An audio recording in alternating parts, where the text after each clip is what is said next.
नमस्ते दोस्तों, आप सबको पता होगा कि लद्दाख के एनवायरनमेंट के लिए सोनम वांगचुक का एक स्पेशल कनेक्शन है और अब उन्होंने एक और हिस्टोरिक इनिशिएटिव स्टार्ट किया है, एक पद यात्रा फ्रॉम लेह टू दिल्ली। नमस्कार, जुले सलाम। ये है लद्दाख का दिल्ली चलो आंदोलन और आज 1 सितंबर को हम 25 किलोमीटर चल चुके हैं और अगले महीने 30 दिन बाद 2 अक्टूबर को गांधी जयंती पे हम राजघाट पहुंचेंगे दिल्ली आपसे मिलने।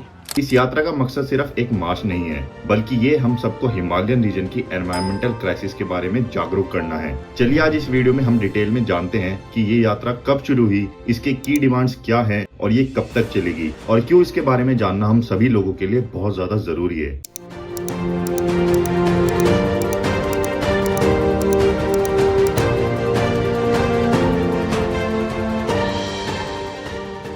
सबसे पहले बात करते हैं कि ये यात्रा जरूरी क्यों है। लद्दाख, जो इंडिया का एक इम्पोर्टेंट हिमालयन रीजन है, वहाँ ग्लेशियर्स रैपिडली मेल्ट हो रहे हैं। ग्लोबल वार्मिंग का असर सबसे ज्यादा लद्दाख जैसे रीजन्स पे ही दिखाई देता है, क्योंकि यहाँ के फ्रेगाइल इकोसिस्टम को बचाना मुश्किल हो रहा है। सोनम वांगचुक को लगता है कि अगर जल्दी कुछ नहीं किया गया तो पूरी हिमालयाज और लद्दाख का एनवायरनमेंट इरिवर्सिबल डैमेज फेस करेगा। Very little time left.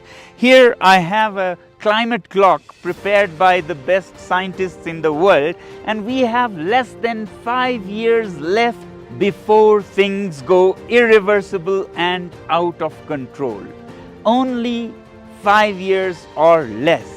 उन्होंने ये यात्रा शुरू की है ताकि दिल्ली जाके गवर्नमेंट को प्रेशराइज कर सके to take strong actions to protect Ladakh. So ये यात्रा ऑफिशियली शुरू हुई 8 सितंबर 2024 को लेह से। वांगचुक ने अनाउंस किया था कि ये पद यात्रा दिल्ली तक जाएगी, जहां वो अपने की डिमांड्स गवर्नमेंट के सामने रखना चाहते हैं। उनका कहना है कि जो एनवायरमेंटल थ्रेट्स लद्दाख और हिमालयाज को फेस करने पड़ रहे हैं, उन्हें नेशनल लेवल पे एड्रेस करने की जरूरत है। आपको जान के खुशी होगी कि इस यात्रा में सोनम वांगचुक अकेले नहीं है, उनके साथ बहुत सारे एनवायरमेंटल एक्टिविस्ट, स्टूडेंट्स और लोकल लद्दाखी लोग भी चल रहे हैं। कई एनजीओज और सिविल सोसाइटी ग्रुप्स भी उनका सपोर्ट कर रहे हैं। इस यात्रा का एक बड़ा सिंबल ये है कि एनवायरमेंट के लिए सिर्फ एक इंसान नहीं, पूरी कम्युनिटी लड़ रही है। तो अब बात करते हैं इस पद यात्रा की डिमांड्स की। सोनम वांगचुक चाहते हैं कि लद्दाख को स्पेशल एनवायरमेंटल प्रोटेक्शन मिले। उन्होंने डिमांड किया है कि लद्दाख को स्टेटहुड दिया जाए और साथ ही इंडियन कॉन्स्टिट्यूशन के 6th शेड्यूल के अंदर लाया जाए।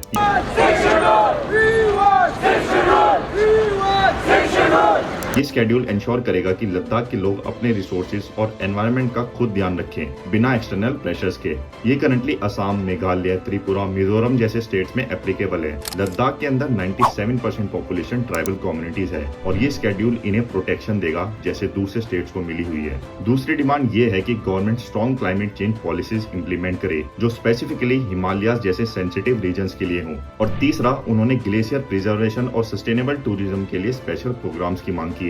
तो आखिर ये यात्रा कब तक चलेगी? यात्रा को ऑलमोस्ट 1 मंथ का टाइम लग सकता है, क्योंकि लेह से दिल्ली का सफर पैदल करना आसान नहीं है। एक्सपेक्टेड फिनिश डेट है अक्टूबर 2024 के आसपास और दिल्ली पहुंचने के बाद सोनम वांगचुक गवर्नमेंट ऑफिसर्स और मीडिया के सामने अपने डिमांड्स रखने वाले हैं। ये एक हिस्टोरिक मूवमेंट हो सकता है, जो लद्दाख और हिमालयाज की फ्यूचर्स को प्रोटेक्ट के लिए बड़ा स्टेप बन सकता है। अभी कुछ महीनों पहले ही सोनम वांगचुक ने एक 21 डेज की हंगर स्ट्राइक भी करी थी। उनमें भी उनके डिमांड्स कुछ सिमिलर से ही थे। दोस्तों, सोनम वांगचुक के ये पद यात्रा सिर्फ एक सफर नहीं है, बल्कि एक मिशन है हम सबको अपने एनवायरनमेंट के प्रति रिस्पॉन्सिबल बनाने का। हिमालयाज और लद्दाख सिर्फ एक रीजन नहीं है, ये हम सबकी लाइफ के लिए जरूरी वाटर रिसोर्सेज का सोर्स है। अगर हमने आज ध्यान नहीं दिया तो कल हमारी नेक्स्ट जनरेशन इस डैमेज को फेस करेगी। आपको क्या लगता है, क्या गवर्नमेंट इन डिमांड्स को सीरियसली लेना चाहेगी? कमेंट्स में जरूर बताना और इस वीडियो को शेयर करें ताकि ज्यादा से ज्यादा लोग इस मूवमेंट को सपोर्ट कर सकें। थैंक यू, मिलते हैं नेक्स्ट वीडियो में।